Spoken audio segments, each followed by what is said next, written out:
Good morning, Kim. Welcome back from spring break. That was probably a little loud. I apologize, but I'm pumped up. I'm ready to go.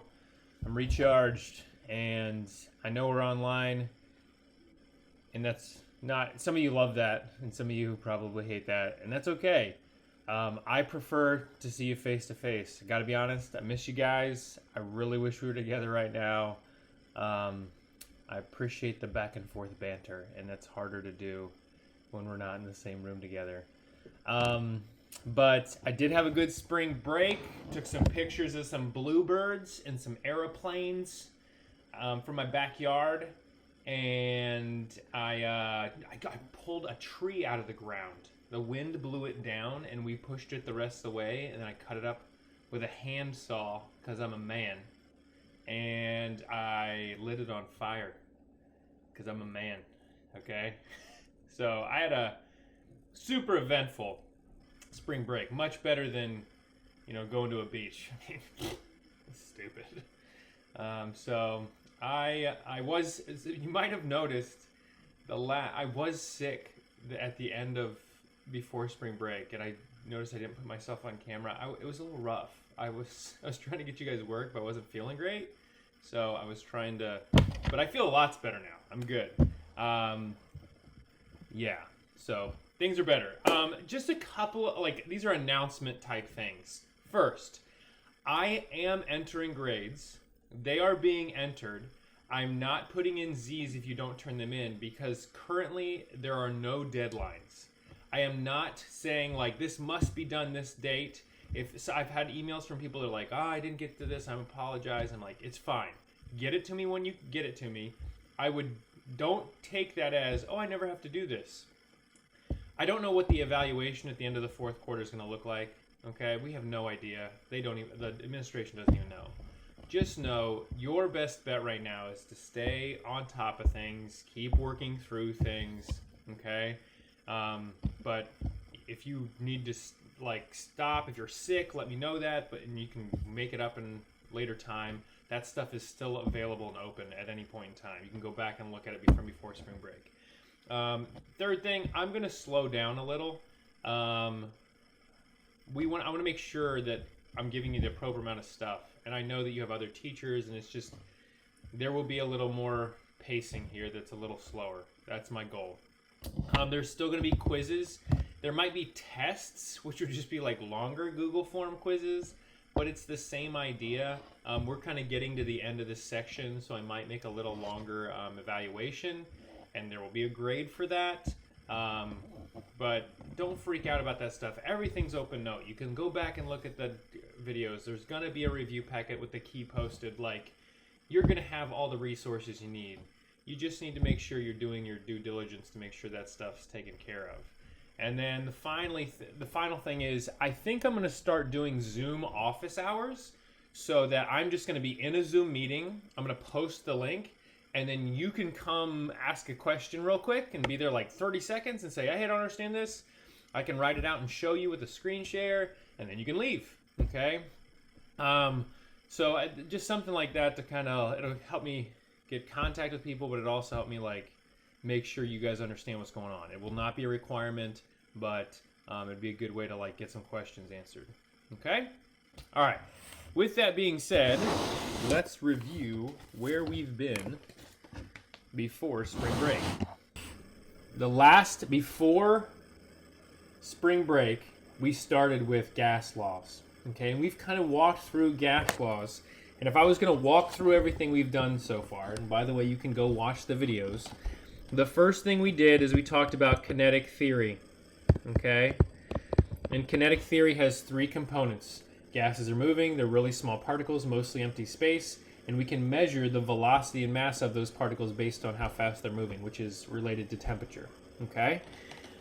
We talked about Graham's law, which helps us figure out how fast things effuse, okay? That's with the square root of the molar volume of the larger over the smaller, okay?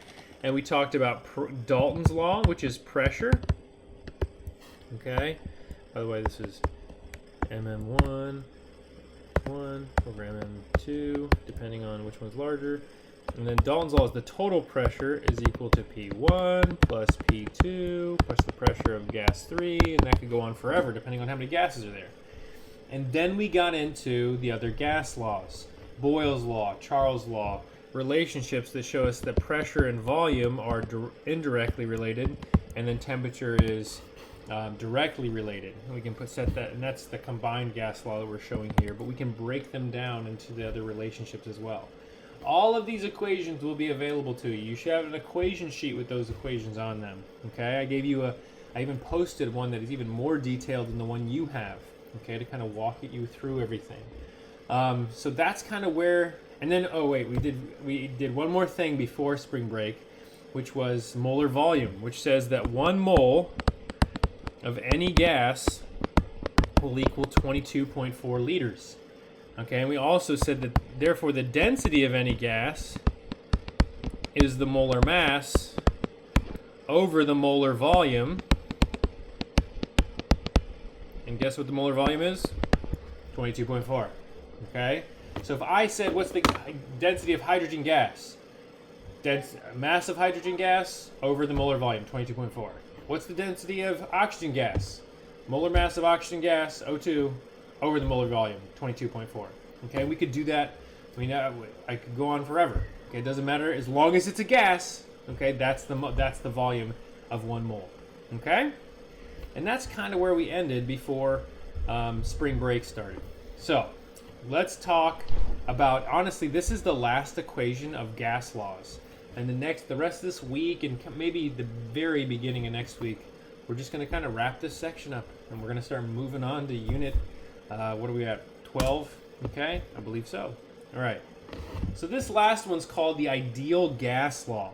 The ideal gas law takes a lot of the things we've already talked about, pressure, volume, temperature, and it kind of combines them into a different, it's not the combined gas law, but a different thing, because it's actually going to relate it also to the amount of gas, the mole. Okay? So you would be able to make calculations of the pressure and volume and temperature and based on how much gas you actually have, how many moles you actually have. So this is just kind of you don't need to know this graphic, but I do think it's kind of neat. It's just showing how all pressure, volume, and temperature kind of all relate to one another, okay? So let's take a look at this. The ideal gas law only works with what we call ideal gases, okay? And ideal gases operate under a couple of assumptions. First of all, let's start at the bottom here. Particles don't take up space, okay? Therefore, there's so much empty space within a gas that we would say these particles take up no space. If they take up space, this equation doesn't work very well. Also, there's no intermolecular forces, meaning that if I have an oxygen molecule over here and an oxygen molecule over here, they are not looking to attract to one another, okay? If they do, that is going to change things like the volume they take up and how, like, it's going to change how they behave, okay? And this equation basically works under the premise that that is not happening, okay? And it follows the gas laws under all conditions of temperature and pressure, okay? With that, we mean all the way down to absolute zero, these things are going to behave the same way, which we know is not true, because as things get closer and closer to absolute zero or closer and closer to a melting or boiling point, things are going to change phase, and all these things are going to happen, okay? We know, though, that those aren't the case. Okay, we know that particles do have volume, and they are subject to intermolecular forces. Okay, and we know that even though that this is true, real gases still closely resemble ideal behavior. That's really important. The idea is this: yes, we're making these like minor assumptions so that this equation works, but those assumptions are pretty close to accurate. And it allows us to use this math to figure things out about gases and study the behavior of gases, okay? So it's still valuable, even though we understand we're tweaking some of the logic that goes along with these gases, okay? So at what conditions would this not work well? I already kind of told you. If you have extremely high pressures and low temperatures, we're going to get close to where these gases become liquid. Okay? and therefore they're going to stop behaving as gases, and this equation wouldn't work. Okay. Also, if you have gas particles that are very polar, we know that polarity means they're going to have strong intermolecular forces. They're going to attract to each other. Water is a good example of this. Well, if they attract to one another, guess what? They're going to condense, and that's going to be a liquid again. Okay. Anything that's getting us close to that liquid state, this gas wall is going to break down, and it's not going to. The math will not work. Okay. Also, very large molecules. If it's a very large molecule, guess what? It's going to take up a lot of volume, a lot of space. And once again, this PIV-NERT equation will not work. And you're like, what is PIV-NERT? Well, PIV-NERT is the ideal gas law. PV, pressure volume, equals NRT. Okay? In this case, N is the amount of moles present. Okay? R is a number that will never change. It is a constant. It is 0.0821. You will not have to remember that. It is on your equation sheet. Okay, but notice, this constant is in liters, atmospheres, moles, and Kelvin. Guess what that means? That means your volume is always going to be in liters. That means your pressure is always going to be in atmospheres. That means your N always obviously has to be in moles, and temperature always has to be in Kelvin. So if you want to use the R value of 0.0821, you have to make sure that all the other measurements are in atmospheres, liters, moles, and Kelvin. Okay? But other than that, it's just plugging in numbers. I'm going to give you 4 of the 5. Actually, I'll give you 3 of the 4 because R is always 0.0821. And your job will be to solve for the one you don't know. Okay? The benefit of this is it's putting moles into these gas laws. It's telling us we're now allowed to know how much gas we actually have, okay, with this equation, which is super helpful. Pressure, volume, number of moles, gas constant, and the temperature. Let's do a problem. Calculate the number of moles of a gas occupies a volume of 3.0 liters. So this is B. At 1.50 atmospheres, this is P. And at 300 Kelvin, that is T. So if you can look at your equation sheet to remember this, or you can just remember PIV-NERT. Everybody, chemistry teachers like to say PIV-NERT.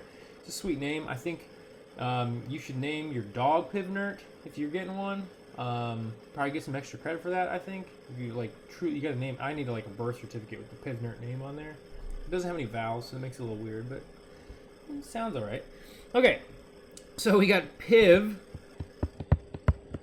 NERT P 1.50 times V 3.0 equals N.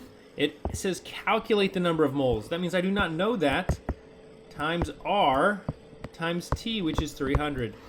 Notice I did not put an R, but I should always know R. It's never going to be in the problem. R is a constant. I need to erase this. 0.0821 always. Okay?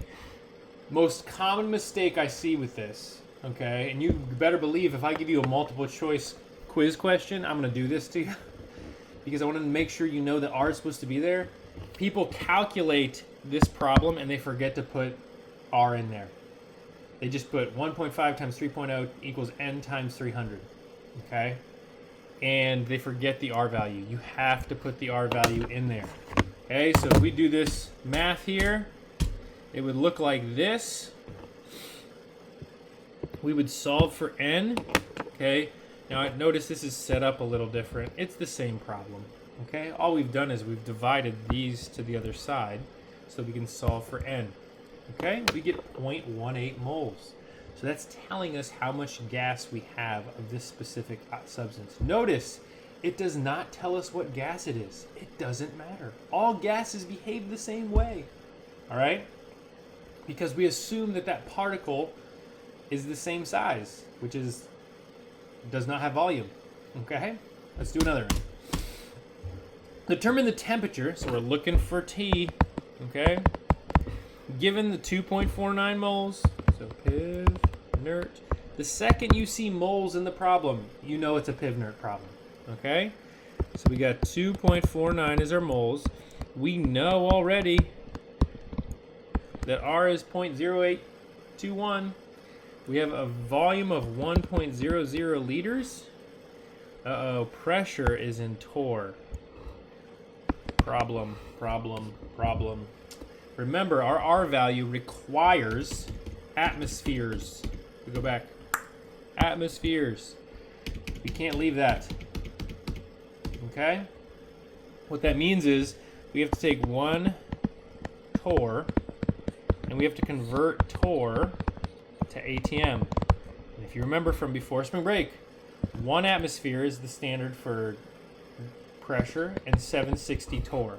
So if we take 1073 divided by 760, that'll give us 1.412 ATM. And that will be our pressure, 1.412.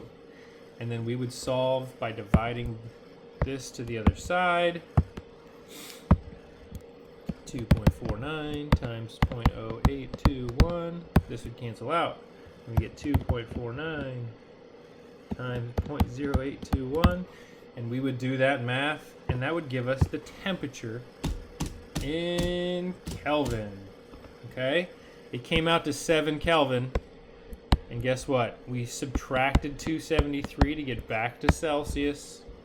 And that gave us our answer. Okay? You don't, by the way, this is still Pivnert.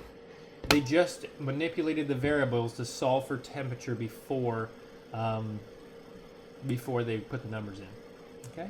Which you're welcome to do. You just got to make sure the units are all in the same place. One last one. We're going to find volume here. We're looking for V. Here's N. Here's T. It's already in. And here is pressure. Okay? We'd set it up. Okay? You might not set it up like this. You might set it up like 0.900 times V equals 0.323 times 0.0821, which is our R value, times 265. And so then you divide all this by 0.900 to cross that out. Right? Okay, and look. Whoops. I know this looks weird, but look at the math. It's the same. Okay? All they did was manipulate the equation so that it works out. All right? It's as easy as that. And the volume was 7.81 liters. All right? That's it, folks. That's all of gas laws. Okay? There will be practice, okay, kind of the rest of this week. Here and there, I might give you a little Google quiz. There's a gizmo that we're going to do over the ideal gas law. But on this point, there shouldn't be too many more videos. At this point, you should have the information you need. You should be good to go. I'll let you know about those Zoom office hours. Ask me questions through email. Some of you are doing a great job with that. Let me know what you need. This is Friday of spring break, so enjoy the rest of your spring break. I know when you see this, it's gonna be over, but I miss you guys. I hope to see you before the end of the school year. Be good to somebody today. We will see you later. Have a good one.